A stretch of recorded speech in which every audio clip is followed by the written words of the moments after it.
हुज़ैफ़ा बिन यमान रज़ियल्लाहु ताला अन्हु फरमाते हैं हुज़ूर कपड़ों समेत गुस्ल फरमा रहे थे, फिर भी मुझे फरमाया चादर तान लो। तवज्जो है मेरी बात पर? ये नौजवान जरा ज्यादा गौर करें क्या अर्ज कर रहा हूं। कहते मैं चादर तान के खड़ा हो गया, हुजूर गुस्ल करने लगे तो पानी ठंडा था, गर्मी भी बड़ी थी। हुजूर को नजर लुत्फ आया तो फरमाने लगे थोड़ा और ना नहा लूं। मैंने कहा हुजूर नहाएं। कहते हैं सरकार को और लुत्फ आया, फरमाने लगे जरा और ना नहाऊं। तो मैं बड़ा मुतमईन था, बड़ा राजी था कि मुझे नौकरी का मौका मिल रहा है। कहते हैं एक दो दफा सरकार ने फरमाया, फिर हुजूर बस करने लगे तो मैंने कहा हुजूर थोड़ा और गुस्ल फरमाएं, गर्मी बड़ी है।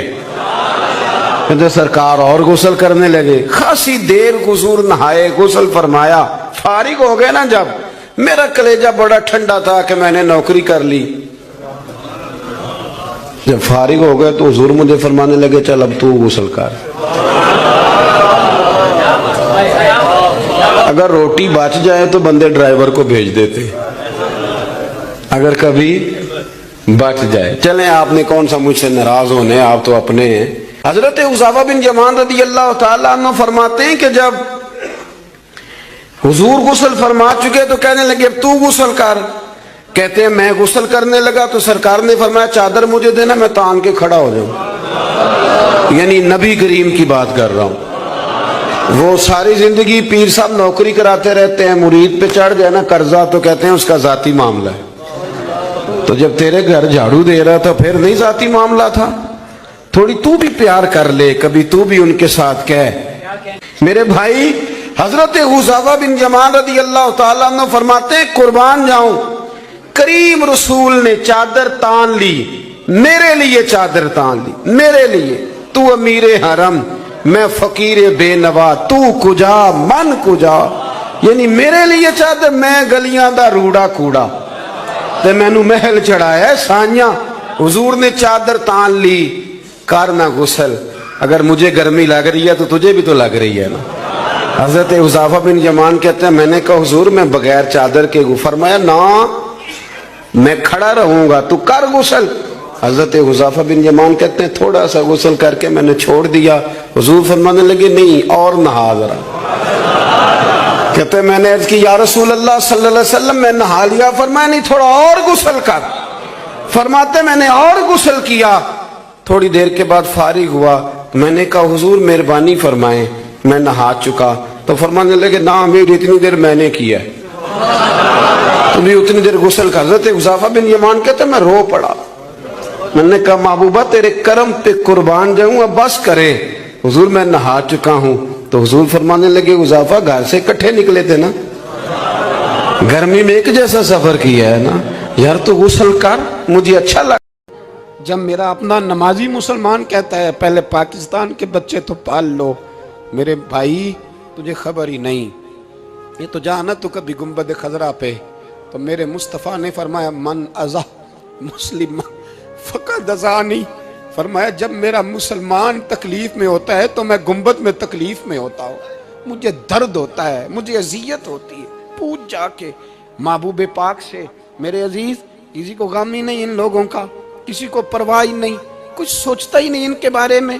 मैं अपने घर में मस्त हूँ, आप अपने घर में मस्त हैं। मेरे रसूलुल्लाह की उम्मत लुट गई सारी, जगह जगह तबाही। एक इंच धरती पर जमीन ऐसी नहीं जो काफर की हो और खून बहता हो।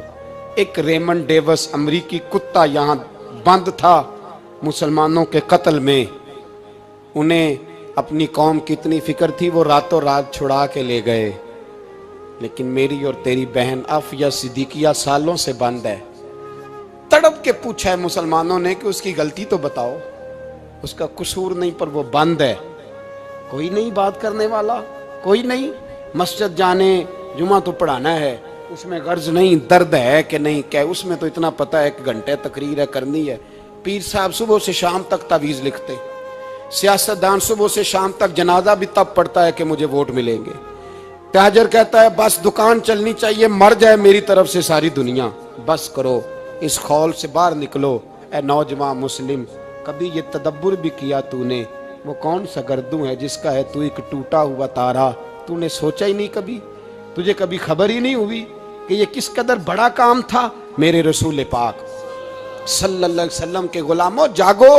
जाऊं हजरत साद बिन नबी वकास के पास, कादसिया की जंग हो रही थी, काफर बुला रहा था, आओ अगर कोई है तो आओ, आओ मुकाबले में। हजरत साद बिन नबी वकास ने घोड़े दौड़ा दिए, दश्त तो दश्त हैं, सहरा भी न छोड़े हमने, बहरे जुल्मात में दौड़ा दिए घोड़े हमने। हजरत साद बिन नबी वकास ने घोड़े दौड़ाए, आगे दरिया आ गया, कोई पुल नहीं, कोई शय नहीं। इस्लाम की इज्जत का सवाल है। हजरत साद बिन नबी वकास ने हाथ उठाए और कहा, अल्लाह अगर तू मूसा की नाफरमान कौम को रास्ता दे सकता है तो तू हमारे दिलों को जानता है, हम तो अपने रसूल के फरमाबरदार गुलाम है। आना मेहरबानी कर कि अगर तूने दिले मुस्लिम की दिल जोई नहीं तो हमें ताना देंगे बुत के मुस्लिम का खुदा कोई नहीं। कहा, अल्लाह मेहरबानी फरमा, अगर तू हजरत वैस फरकना बिकुमुल बहरा फान जईनाकुम व अगरकना आला फिरौन, अगर तू हजरत मूसा की कौम के लिए दरिया फाड़ सकता है तो हम तो नबी पाक के गुलाम है। सहाबा कहते हैं जनाब साद ने दुआ मांगी तो दरिया ने रास्ता अता फरमा दिया। यार तू दुआ भी नहीं मांगता। हुजूर ने फरमाया दुआ सलाहुल मोमिन, दुआ मोमिन का हथियार है, तूने ये भी छोड़ दिया है। अब तू बातें करके, तबसरे करके, टीवी देख के, अपनी राय कायम करके, कमेंट्स करके सो जाता है, ये भी सोता खुश हो गया। तू दुआ तक नहीं मांगता। फरमाते हैं दुआ मांगी तो दरिया ने रास्ता दिया, और जब उस किनारे निकले तो हजरत साद कहने लगे किसी की कोई शय तो नहीं रह गई दरिया में, कोई चीज तो नहीं रह गई। एक सहाबी कहने लगे प्याला रह गया है। तो हजरत साद फरमाने लगे, ओ दरिया हमारा प्याला वापस नहीं कर देता। तो कहते हैं एक लहर आई तो प्याला भी बाहर फेंक गई।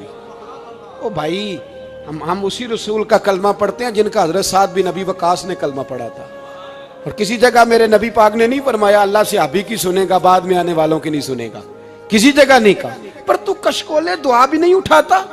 मुसीबत में भी अब याद खुदा हमको नहीं आती, दुआ मुंह से ना निकली, जेबों से अर्जियां निकली, तू ये काम भी नहीं करता। मेरा दिल करता था चलो और कुछ ना हो, मस्जिदों में इज्तिमाई दुआ ही हो जाए, पर उस तरफ भी तवज्जो नहीं। वहां भी कहते हैं मौलवी साहब जल्दी करो, घर जाना है, इतनी लंबी दुआ, और कमेंट्स कर रहे हैं लोग, कहते हैं आप अपने घर की सोचें। मेरे भाई दुआ, सलाहुद्दीन अय्यूबी फलस्तीन की जंग लड़ रहे थे, खबर आई कि ईसाइयों का एक बहरी बेड़ा, बहरी जहाज असला लेके आ रहा है, नेज़े हैं, तलवारें हैं, तीर हैं। सलाहुद्दीन एक बुजुर्ग थे, उनसे मिले तो कहने लगे बाबा जी आप भी दुआ करो। मैं भी दुआ करता हूँ। मुसलमानों के पास पहले असला नहीं, ईसाइयों ने और मंगा लिया है, कहीं ऐसा ना हो मुसलमानों के खिलाफ इतना असला इस्तेमाल हो। ये बात कही, बाबा जी को दुआ का कहा, खुद मस्जिद अक्सा में सारी रात रोते रहे। सलाहुद्दीन सारी रात, हमारा हुक्मरान जिसे रब्बाना आतिना फिद दुनिया पूरी नहीं पढ़नी आती, और अब तो ऐसे पीर आ गए मैदान में जो सूरह फातिहा सीधी नहीं सुना सकते, इल्ला माशाअल्लाह। सारी रात सलाहुद्दीन अय्यूबी रोते रहे। वो बुजुर्ग कहते हैं मैं भी कोने में था, पर जिस दर्द से इसने दुआ मांगी मैं नहीं मांग सका। सवेरे खबर आई कि दुश्मन का वो बहरी बेड़ा जो असला लेके आ रहा था दरिया में गर्क हो गया है। सुबह खबर आई तो वो शख्स एक आगे बाबा जी से कहने लगा बाबा जी वो बहरी बेड़ा दरिया में गर्क हो गया। तो बाबा जी रो पड़े, कहने लगे दरिया में गर्क नहीं हुआ, सलाहुद्दीन अय्यूबी के आंसुओं में गर्क हो गया है, इसके आंसुओं में गर्क हो गया है, इसने रब से दुआ ही ऐसी मांगी, इसके आंसुओं में। तू दुआ भी नहीं मांगता मेरे भाई मुसलमानों के लिए, तू दुआ भी नहीं मांगता। इमाम हुसैन मैदान करबला में थे, एक रावी कहता है 3 दिन पानी बंद रहा है, रोटी बंद रही है, पर कुरान पाक की तिलावत 1 मिनट के लिए भी बंद नहीं हुई, दुआ और इल्तजा 1 मिनट के लिए भी बंद। हुसैन के खेमे से ये आवाज बार बार आती रही, या अल्लाह इस्तकामत भी दे और सब्र भी अता फरमा। दुआ का रास्ता बंद, तिलावत बंद नहीं हुई, अल्लाह की बारगाह में सजदे बंद नहीं हुए, तो छोड़ गया। तू दुआ तक नहीं मांगता। दुआ तो इनकलाब बर्पा कर देती है, दुआ तो हालात बदल देती है, दुआ तो तब्दीली ले आती है। कोई बैठा हुआ मुझे दूर दुआ देता है, बस दुआ देता, फकत दुआ देता है। कोई बैठा हुआ मुझे दूर दुआ देता है, मैं डूबता हूं पर समुंदर उछाल देता है। ओ भाई तू दुआ भी छोड़ गया। पहली बात आपकी खिदमत में यह है कि जागे, मुसलमान बने। दूसरा कुछ नहीं कर सकते तो दुआ तो कर सकते हैं ना, दुआ का रास्ता अपनाएं। और फिर मेरे नबी पाक अलैहिस्सलाम ने दो बातें फरमाई, कान खोल के सुन लेना। दो बातें हुजूर ने फरमाया, एक वक्त आएगा कि मेरी उम्मत के खिलाफ काफिर एक दूसरे को आवाजें देंगे, आओ मुसलमानों को मारें, आओ मुसलमानों। तो सहाबा ने कहा, या रसूलल्लाह क्यों, हम थोड़े हो जाएंगे? फरमाया, नहीं तुम बहुत ज्यादा होंगे। 56 इस्लामी मुल्क हैं दुनिया में, कितने बोल के बताना है? इतना सा बर्मा है,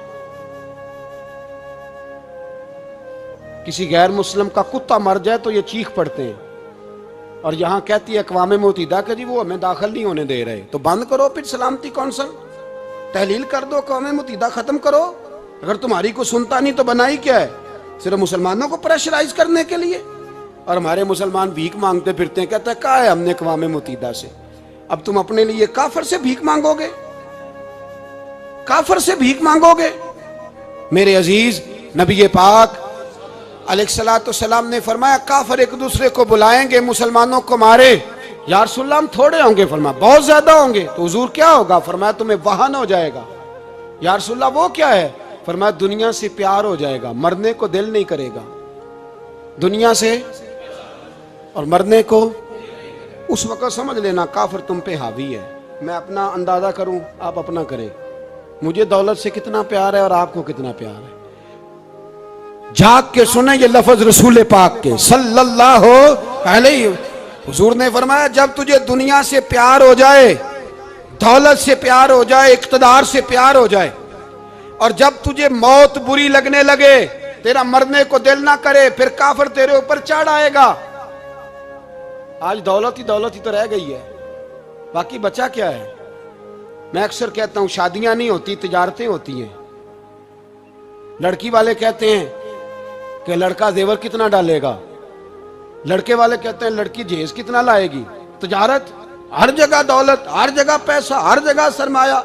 जहां जिस मुआशरे में तिलावत बिके, नात बिके, तकरीर बिके, उससे ज्यादा और तबाही का मामला क्या होगा? मेरे अजीज, मेरे रसूल पाक अलैहिस्सलाम के सहाबा